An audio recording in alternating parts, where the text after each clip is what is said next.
Hello, and it's good to catch up with everybody again.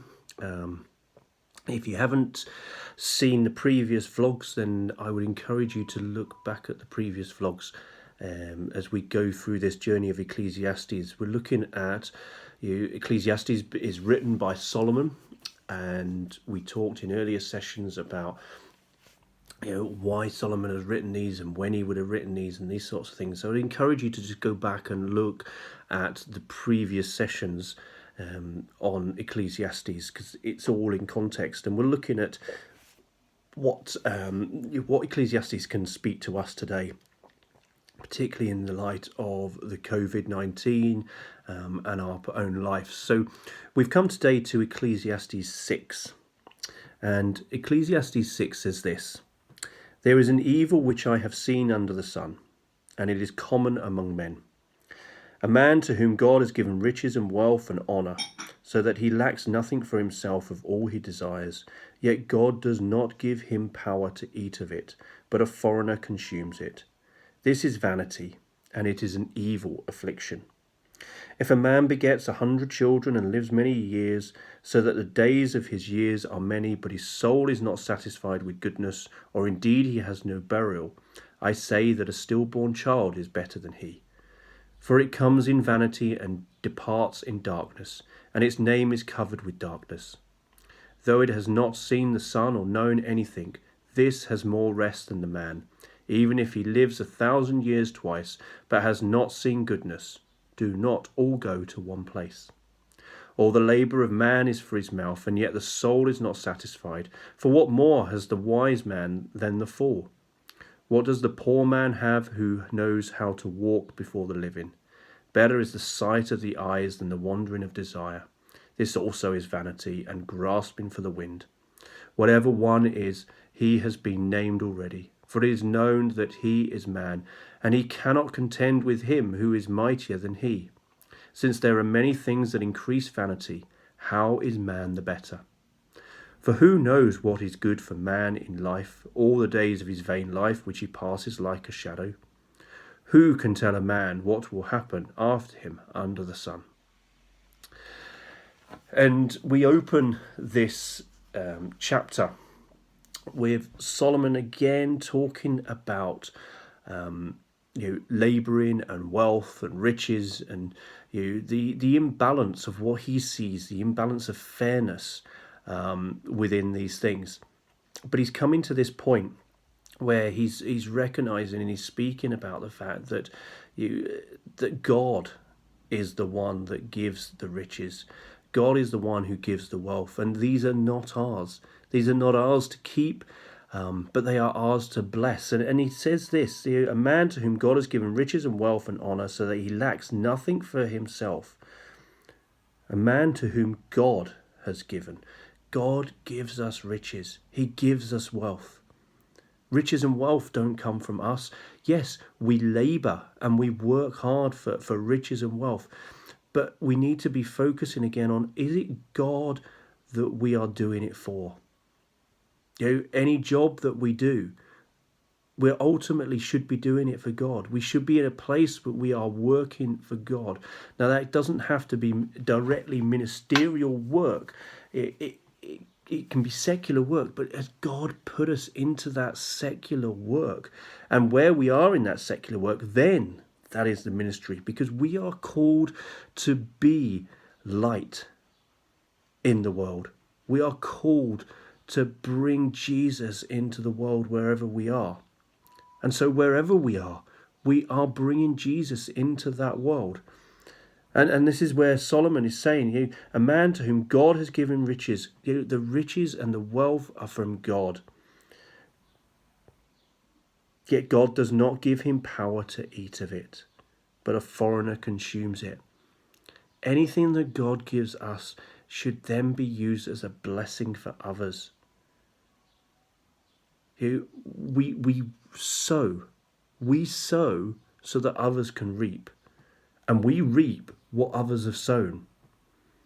We shouldn't be after our own self-gratification. We shouldn't be after ourselves and wanting greater things for ourselves in terms of wealth and riches.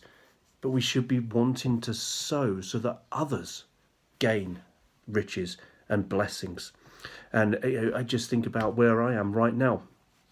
Yeah, you would see if you looked at the other videos that the other videos were coming from the Bible College, and yet today I'm sat now in a house that I've been blessed with,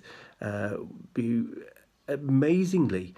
We moved out of the Bible College yesterday. We have sown into what God has required of us over these last 3 months at college, and that doesn't make me a greater person. Doesn't make me a better person. I can't possibly live a life that isn't obedient to our Father anymore, because I've been blessed abundantly, and ending up in this house for the next month is such a blessing. And I say it's not because of me. It's not because I am a better person than anybody else. I'm far from that. But in the obedience of doing what God has required, He is blessing. I am reaping what somebody else has sown. And this may be only temporary time, but it's within that temporary time that the blessing has come.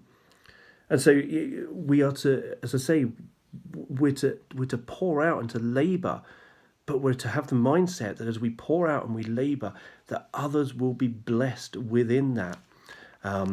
And Solomon says, he writes here about if a man begets 100 children and lives many years, so that the days of his years are many, but his soul is not satisfied with goodness, or indeed he has no burial, I say that a stillborn child is better than he. And then he goes on to say, though it has not seen the sun or known anything, this has more rest than that man, even if he lives 1,000 years twice, but has not seen goodness. We need to see goodness in our lives. We need to see the goodness for others and of others. We are all created to worship God. We are all created for God's purpose. That's why we are here. That's why we're on this earth. But if we think about ourselves and we constantly focus on ourselves, we are missing the point. We are missing why we are here. We are missing so much. And Solomon completes this passage by saying, for who knows what is good for man in life, all the days of his vain life, which he passes like a shadow. Who knows what is good? Who knows what is good for us? We don't know what's good for us. We think we do. But we don't really know what is good for us. And then who can tell a man what will happen after him under the sun? We don't know the future. Only God knows the future. God knows what plans He has for us. God knows what plans He has for each one of us. For our families, for our communities. He knows, not us. Yes, there is a prophetic gifting. And within prophetic gifting, God gives future visions and plans and dreams, but they are God's, they're not ours. We cannot tell the future on our own. We are just mere human beings, but God can give us the visions and the dreams of future, but we don't know it. I have no idea what's going to happen in the next hour, in the next 24 hours, in the next week, but God knows. And I need to trust Him in that. In the obedience of what we've been through, in obedience comes blessing. And in the blessing, if I hold on to that in faith, I know that if I am obedient to God, He will bless me. And that's the key.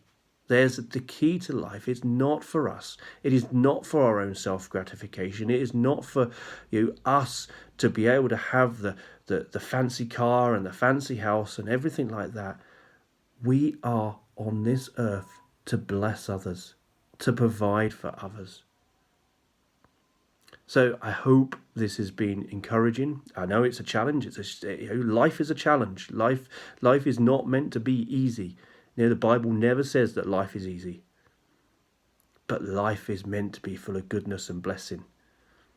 And when we do what the Father requires of us, He is pleased. And He can say, well done, good and faithful servant.